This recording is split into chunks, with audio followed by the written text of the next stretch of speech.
पर ईरान से बात करना बेकार है, कह रहे हैं अमेरिका के राष्ट्रपति डोनाल्ड ट्रंप। अमेरिका ईरान वार्ता पर यह बड़ी खबर है। मुझे लगता है सीजफायर खत्म हो गया है, कह रहे हैं अमेरिका के राष्ट्रपति डोनाल्ड ट्रंप। ये बड़ी खबर हम आपको बता रहे हैं। मिडिल ईस्ट में जो तनाव अब एक बार फिर बढ़ रहा है, ईरान से बात करना बेकार, अमेरिका ईरान वार्ता पर यह बड़ी खबर बताई जा रही है। और मुझे लगता है कि सीज फायर खत्म है। अमेरिका के राष्ट्रपति डोनाल्ड ट्रंप का यह बड़ा बयान आ रहा है, ईरान से बात करना बेकार है। तो डोनाल्ड ट्रंप एक बार फिर ये बड़ा बयान दे रहे हैं और कह रहे हैं कि ईरान से बात करना बेकार, सीज फायर खत्म। और कल रात 80 हमले अमेरिका ने किए हैं, तो एक बार फिर उस इलाके में बड़ा तनाव देखने को मिला है कल से आज तक में। और इस बीच अमेरिका के राष्ट्रपति का ये बड़ा बयान आया है। मुझे लगता है कि सीज फायर खत्म हो गया है और 80 हमले उन्होंने कल रात से आज तक में किए हैं। और अमेरिका ईरान वार्ता पर यह बड़ी खबर मानी जा रही है। Cease fire with Iran is over, Donald Trump कह रहे हैं। और इस सीज फायर को लेकर नेगोशिएशंस लगातार चल रहे थे और अब ईरान से बात करना बेकार है कहा जा रहा है। और एक बार क्या सवाल उठ रहा है कि एक बार फिर उस इलाके में क्या तनाव होगा। Don't even talk to them. They're hopeless. Bad people because, you know, they have everybody else going and paying and working. In particular Spain, there are a couple of others, but in particular Spain, they're open about it. They're hostile about it. And let's see how hostile they remain when they call up and they, please, we want to trade with you, sir. We want to trade with you, sir. They make so much money with us, and we're going to see that they make a lot less. I want no business with them. So, other than that, we're having the big meeting in a little while, and I'm going to relate my problems. Greenland is a big problem for us, and the other big problem is the fact that when we wanted them, we didn't want them badly, but we did say, if you want to join us, and they all said no. But when they could have, they weren't there for us, and we've been there for them. We spent over $1 trillion over the last short period, $1 trillion, in order to protect these countries from Russia. And has nothing to do with us. We have an ocean, but it's been a long-term thing, and they haven't treated us right. And Mark understands that. He understands that. And we're going to work something out, I think, one way or the other. But we've been treated unfairly. We pay disproportionately.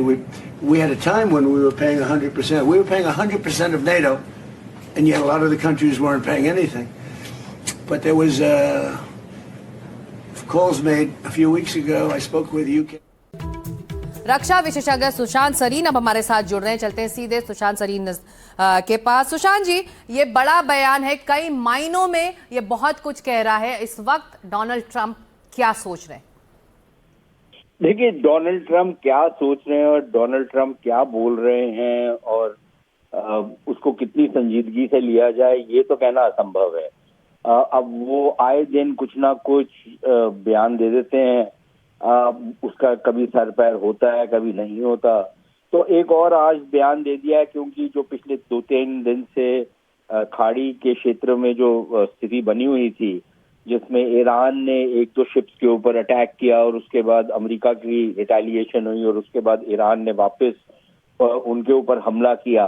तो अभी उन्होंने ये कहा है कि भाई अब ये सीज फायर अभी के लिए तो खत्म हो गई है, अगर बातचीत करना चाहें तो कर लें। अब वो बातचीत ईरान ने कहा है कि भाई अगर आप हमारे को धमकी और धौंस से काम करेंगे तो हम कोई बातचीत नहीं करेंगे।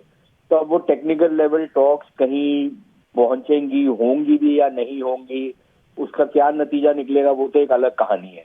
तो हालात बड़े नाजुक तो हैं ही, लेकिन बेसिक मुद्दा ये है कि क्या अमेरिका की औकात है ईरान के ऊपर हमला करने की और ईरान की जितनी सैन्य व्यवस्था है उसको तहस नहस करने की।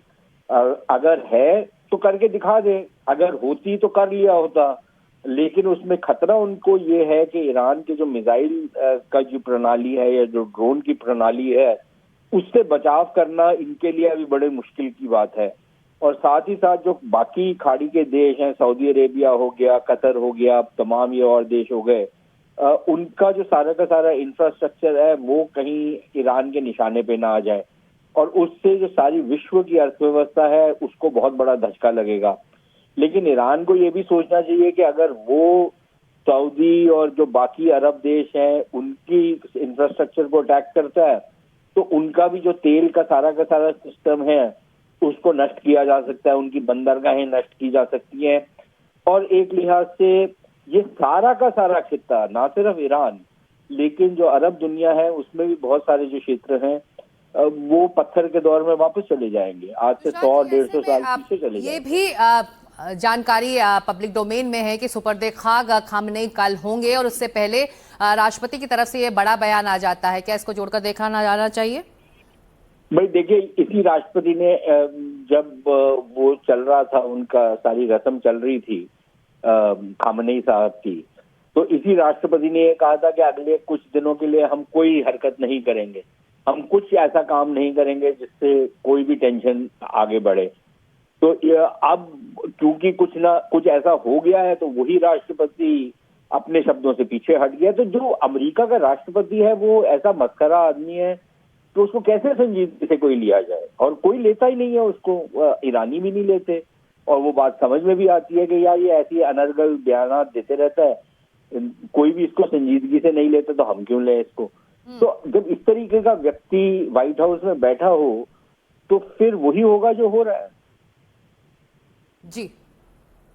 जी, बहुत शुक्रिया इस प्रतिक्रिया के लिए सुशांत सरीन जी, रक्षा विशेषज्ञ, जिनसे बात कर रहे थे कि उन्होंने कहा कि डोनाल्ड ट्रंप के इस बयान को गंभीरता से लेना नहीं चाहिए, लेकिन नेटो के समिट के साइडलाइंस पर उन्होंने ये बयान दिया है। हमारे दो सहयोगी अब जुड़ रहे हैं, प्रदीप दत्ता और ऋषभ। नेटो समिट जो अंकारा में हो रही है उसकी साइडलाइंस पर यह बयान आया है, अपने लिहाज से ये बड़ा बयान बताया जा रहा है। और अमेरिका ने 80 से ज्यादा हमले ऋषभ किए हैं और एलिज्ड है कि इरानियन अटैक्स जो टैंकर्स पर हुए उसके बाद ये हमले हुए हैं। लेकिन वहां पर उस इलाके में अभी क्या खबर, कितना तनाव बना हुआ है? देखिए, तनाव तो है। और हमें एक चीज और जो आप बात कर रहे थे, क्या इसे किसी चीज से जोड़ के देखा जाना चाहिए। अभी जो पिछले 48 घंटों में हमने तेहरान में देखा है, जिस तरीके से एक एक करके कई देशों के, ईरान का कहना है कुछ 80 देशों से प्रतिनिधि मंडल आया था, कईयों का कहना है कि 100 से ऊपर देशों से प्रतिनिधि मंडल आया था किसी न किसी लेवल पे।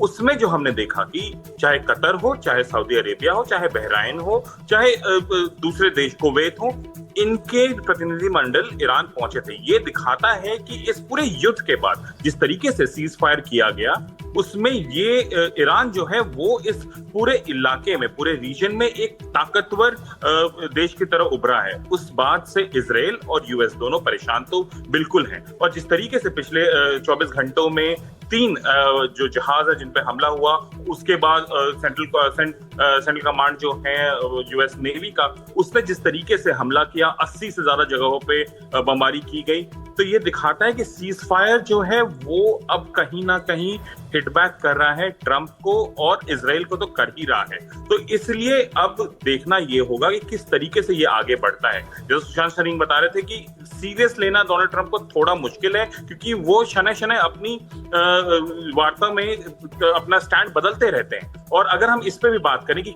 क्या हुआ है, देखिए, डोनाल्ड ट्रंप को यह डर है कि जो जितने भी ये गल्फ के खाड़ी के देश हैं जो पेट्रो डॉलर के हिसाब से काम करते थे कि आप हमें डॉलर दीजिए, हम आपको आपकी जितनी भी एनर्जी नीड्स हैं उसको पूरा करेंगे, और आप हमें सिक्योरिटी, जो नेट सिक्योरिटी वाला जो मामला था वो भी कहीं ना कहीं एक तरह से ध्वस्त हुआ है। और ईरान, ऋषभ, मैं आपको रोक रही हूँ क्योंकि एक और बड़ा अपडेट आ गया है। ट्रंप के इस बयान के बाद शेयर बाजार अब फिसलते नजर आ रहे हैं। सेंसेक्स करीब 2% नीचे गिरा है। क्रूड की कीमतों में भी बड़ा उछाल देखने को मिला है। ब्रेंट क्रूड की कीमतों में 5% यानी कि 5% का उछाल है इस वक्त। तो ये बड़ा बयान है।